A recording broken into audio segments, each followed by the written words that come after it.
सोनपुर जबरदखल उच्छेद सुवर्णपुर सहर में जबरदखल उच्छेद कर सरकारी जमी उपर बेआईन भाव में जबरदखल दोकानी को हटई दि जाइए।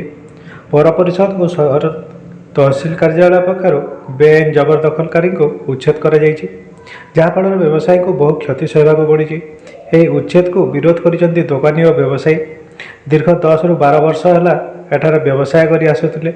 एवं कुआड़े जीवु केमिति पेट पोषिबे बोली प्रश्न करिसेंति व्यवसायी। सुवर्णपुर मनमुंडा रास्तार बाम पार्श्व नूतन टाउन हॉल परिसर पाचेरी निर्माण होगा। एथिपाई एही जबरदखलकारी को उच्छेद कर सरकारी जमी बेआईन भाव जबरदखल कर विभिन्न व्यवसाय करुवा एही व्यवसायी मानक सरकारी जमी छाड़ा देवाक राजस्व विभाग पक्षर पूर्व सूचना दि जाइथिला। तेज जबरदखलकारी राजस्व विभाग सूचना को अवहेला कर गुरुवार संध्या समय पुलिस और मजिस्ट्रेट उपस्थित में उच्छेद काम कर बेआईन भाव गढ़ी उठुवा व्यावसायिक प्रतिष्ठान और दुकान बजार गुड़ी को भांगी दि जाइए। बेआईन भाव में यह उच्छेद होता व्यवसायी मैंने अभियोग कर सहर कौन एक स्थान में व्यवसाय करने थईथान करने को दाबी कर व्यवसायी वृंद।